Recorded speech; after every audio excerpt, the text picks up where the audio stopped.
اگر علی مستحب ہوتا تو غدیر میں عذاب، حارث نے لا الہ کا انکار نہیں کیا تھا، محمد رسول اللہ کا انکار نہیں کیا، اس نے علی ولی اللہ کا، خدا نے فوراً عذاب بھیج کے بتا دیا کہ میں علی ولی اللہ کے معاملے میں اتنا سخت ہوں کہ میں قیامت کا بھی انتظار نہیں کرتا۔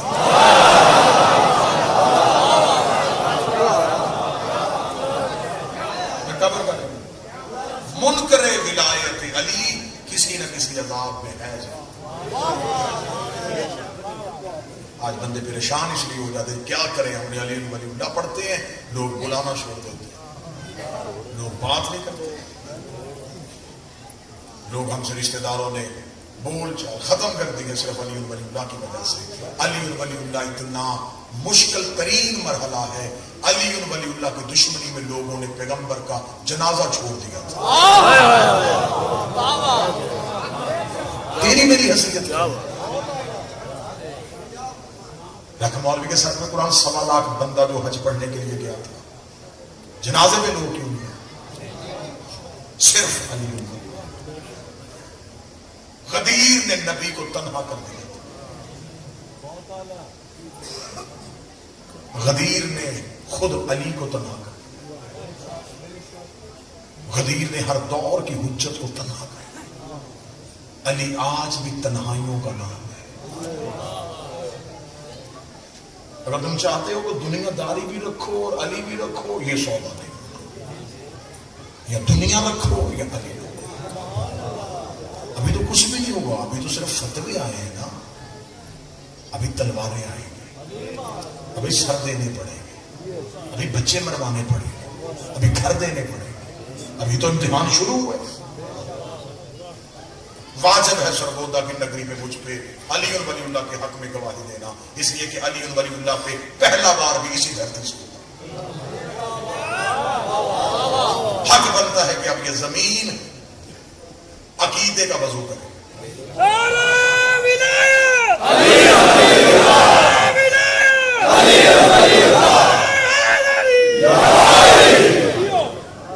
کوئی فائدہ نہیں اس بندے کو لا الہ الا اللہ پڑھنے کا جس نے انکار ولایت ہے۔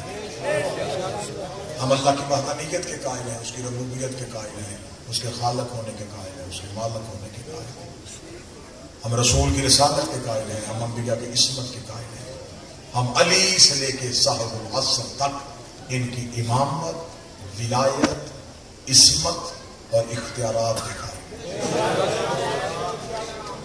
یہی عقیدہ ہمیں ہمارے بزرگوں نے دیا ہے، اسی عقیدے پر ہم سے علی ولی اللہ نہیں دینا، ہم ماتم شبیر پہ سمجھوتا نہیں۔ علی ولی اللہ حلالی ہونے کی علامت ہے، شبیر کا ماتمی ہونا غیرت مند ہونے کی علامت ہے۔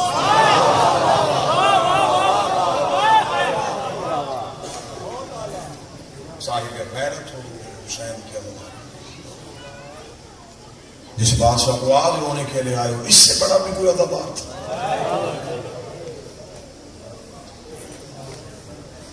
یہ وہ غریب امام ہے جس نے کم سنی میں ماں کا کھلا ہوا سر دیکھا۔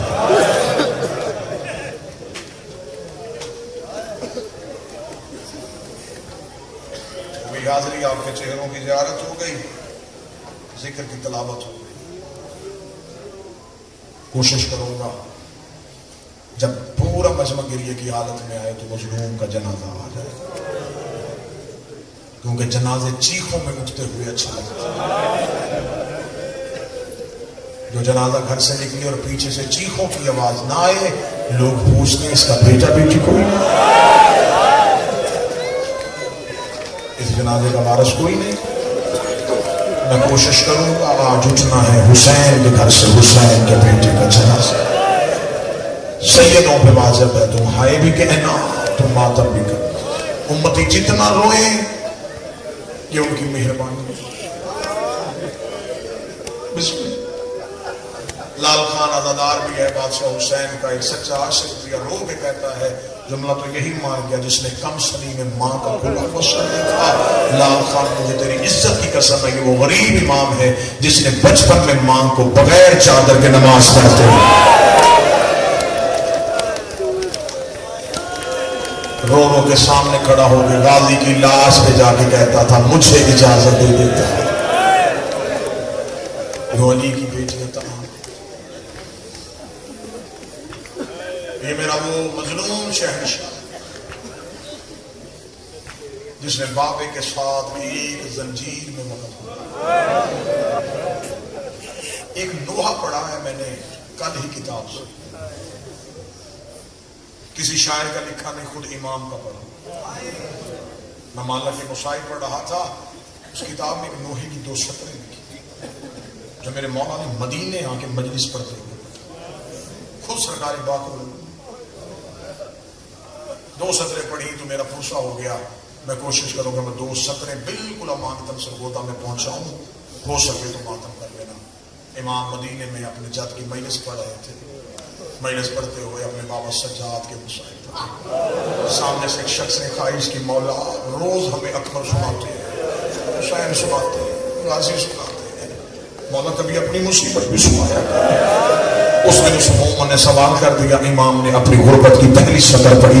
امام نے فرمایا میں وہ غریب کربلا کا قیدی تھا جس کے ہاتھ اس کی زلفوں کے ساتھ باندھے گئے. وہ ہے بندہ جو پڑھتا علی گڑھ ولی اللہ. امام نے فرمایا میری کلائیاں میری زلفوں کے ساتھ.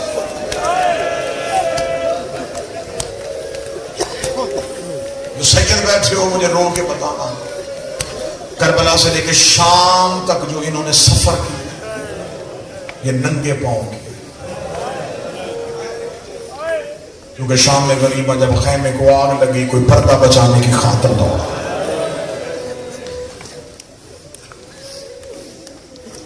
ننگے پاؤں سفر کیا. امام باقر کے لوہے کی اگلی سطح ہے. امام فرماتے شام کے بازار میں جب میں چلتا تھا میرے پاؤں پہ کانٹے چبھتے.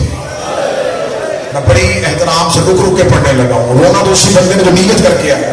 امام فرماتے کہ جب میرے پاؤں میں کانٹے چبھتے امام رو کے کہتے کمینے کے ہاتھ میں تازیانہ ہوتا, جو ہی میرے قدم رک گئے یہ تازیانہ مارتا. میں کبھی بابے کے پہلے میں چھپتا, کبھی ماں کے پہلے میں چھپتا. آخر میرے بابا سجاد کی آوازیں گا کر یہ جب بھی تازیانہ لے کے آئے میرے پہلو میں چھپا کر میری پھوپھی کے پہلو میں نہ لایا کر, کیونکہ جب تو پھوپھی کے پہلو میں جاتا ہے یہ تازیانہ لے کے ہوئی محبوب کریم جاتا ہے. عباس کا سر نیزے سے کانپتا ہے, آواز آتی سجاد باقر سے کہہ لے زینب کا دامن چھوڑ.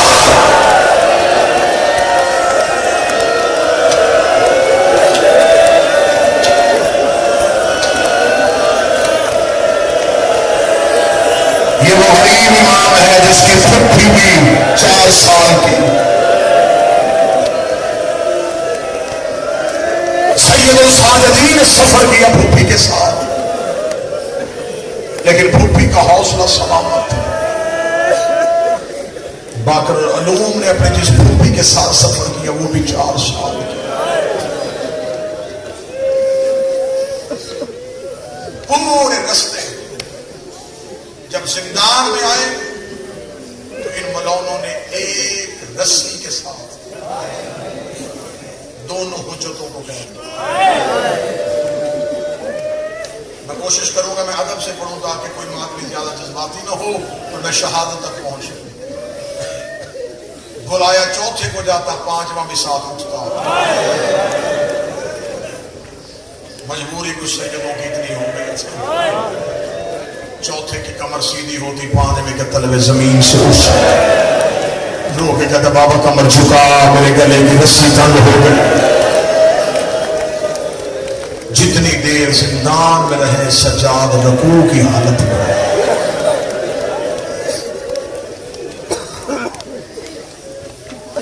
زندان وہ ملا جس کی چھت نہیں تھی.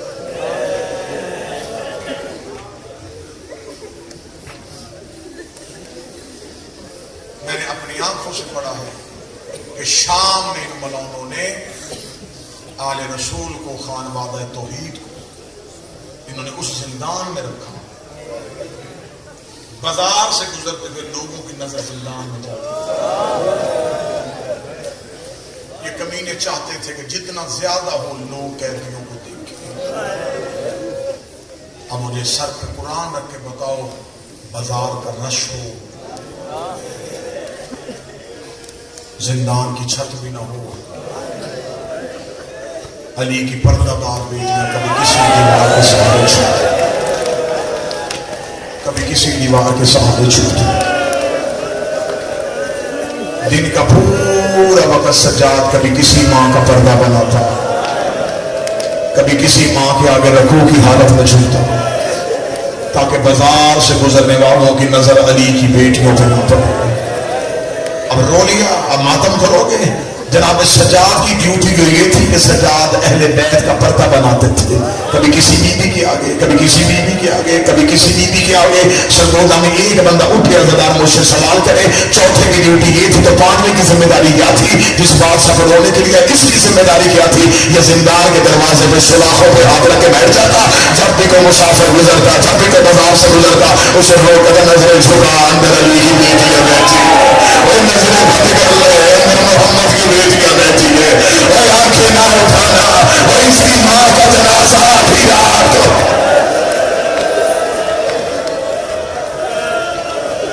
لوگوں کی منتیں کرتا، پردہ بناؤ۔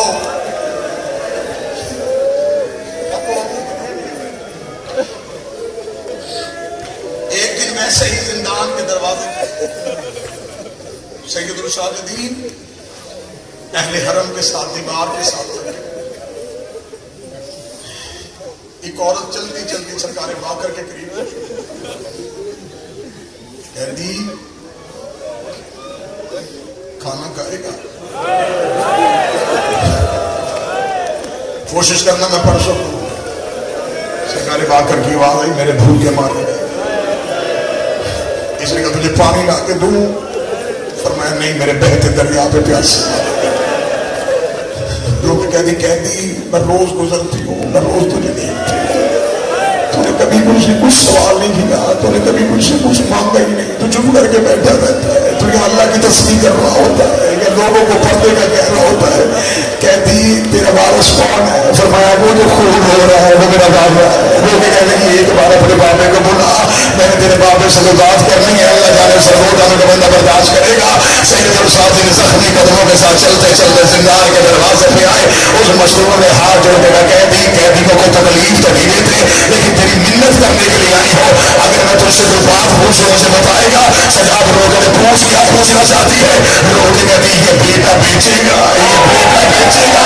اتنا نام آنا تھا سجاد کا جسم جاتا، باقر کے دونوں ہاتھ بابے کے قدموں پہ آئے، بابا بیچ دے، بابا بیچ دے۔ سجاد رو کے اتنا کیسے گھبرایا، رو کے میری بابا کیسے گھبرایا، مجھے بیچ دے۔ جو روکے ملے اس سے دادی لگی چادر شریف، اتنی سارے پہ چادر ڈال، عباس سے جا کے کہے میں باقر بیچ کے علی کی بیٹی رو کے برداشت کرو۔ میرا تو دل ہے کہ میں 10-12 منٹ ابھی تمہیں غریب کی غربت سے بابا بیچ دے، بابا بیچ دے۔ مولا سجاد کی بلا تشبیہ پیشانی زندان کی سلاخوں پہ آئی۔ مولا سجاد نے کہا کیوں لیا میری غیرت کا امتحان؟ وہ عورت تڑپ گئی، کہتی معاف کر دے، کہتی معاف کر دے، کہتی مجھے بددعا نہ کرنا، کہتی میری نیت غلط نہیں تھی۔ سجاد رو کہتے کیوں لینا چاہتی تھی؟ کہتی طرف کے کہتی مجھے حسین کی قسم ہے، میں نے کہتی گھر میں لے کے جانا تھا، میں اسے گھر لے کے جاتی، اس کے کپڑے تبدیل کرواتی، میں بہترین سواری پہ اسے بٹھاتی۔ سجاد رو کہتے پھر کیا کرتی؟ رو کر سیدھی مدینے چلی جاتی، وہاں میرے مولا سجاد کو اللہ نے باقر دیا ہے۔ میں جا کے سجاد سے کہتی تیرے باقر کا غلام لے کے آئی ہو، اتنا جملہ کہنا تھا، علی کی بیٹی کی چیز آئی، رو کے کہتی پہچان، اور یہ غریب باقر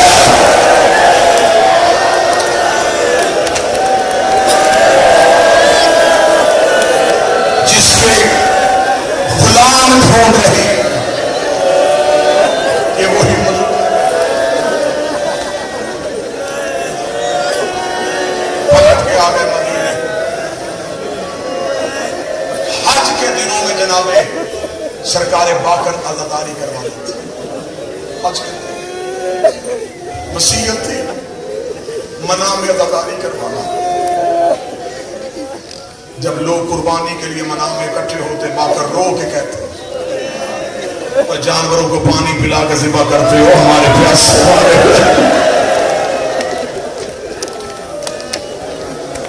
جانور کو جانور کے سامنے ذبح نہیں کرتے. میری 3 مائیں سر پہ قرآن رکھ کے قاتل سے کہتی ہوئی نہ مار میرا 3 دن کا پیاسا. منع میں عزاداری کا اہتمام. مولا نے حج پہ خطبہ دیا. شام ملعون کا دور تھا. امام نے سخت خطبہ دیا. اس خطبے میں امام نے لفظ کہا ہمارے دشمنوں کے لیے اللہ نے جہنم کو بنایا. یہ جملے حشام کے گماشتوں نے اس کا پوچھا. مولا واپس مدینے پلٹ چکے تھے. اس نے دونوں باپ اور بیٹا کو قید کر کے دمشق کیا. ابراہیم ابن عبد الملک مدینے کا گورنر. اس ملعون نے ضعیفی میں باقر کو قید کیا. سال 55 کے جعفر صادق مدینے سے قید کر کے چلے. جب کربلا کے قریب سے قافلہ گزرا اونٹ میں بیٹھے ہوئے باقر نے منہ عباس کی قبر کی طرف آہستہ سے رو کے کہتا اٹھ عباس دیکھ باقر ابھی بھی زندہ ہے.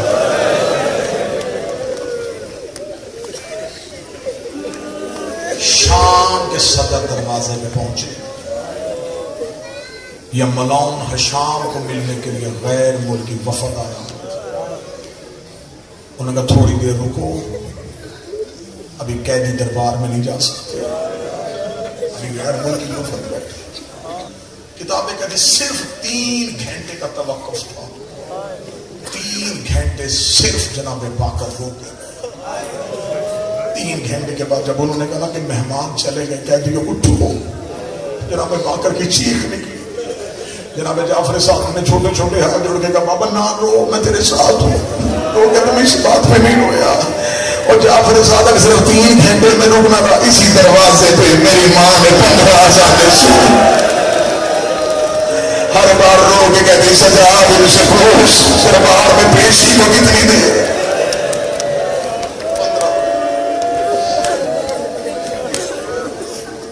شام قید رہے دونوں باپ اور بیٹا. واپس مدینے پہنچے بس ختم. اس ملعون نے دردناک طریقے سے زہر دی. میں صرف زہر پڑھوں نہ سکتا.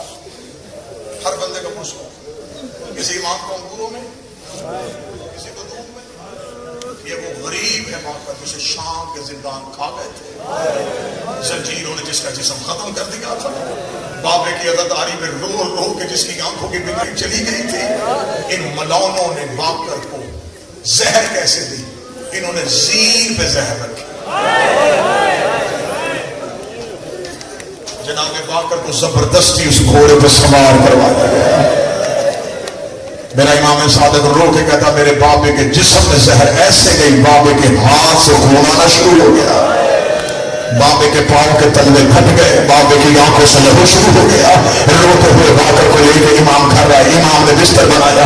جناب جعفر صادق نے روتے روتے اپنا سر بابے کے سینے پہ رکھا. جناب باقر کی آواز جعفر کیوں رو رہا ہے؟ رو کے کہا بابا زہر کی شدت زیادہ ہے. میں کوشش کر رہا ہوں اولاد ہوتی ہے باپ کے لیے ٹھنڈک. میں کوشش کر رہا ہوں میں اپنا سر تیرے سینے پہ رکھوں تاکہ میرے سر کی وجہ سے تجھے سکون آئے.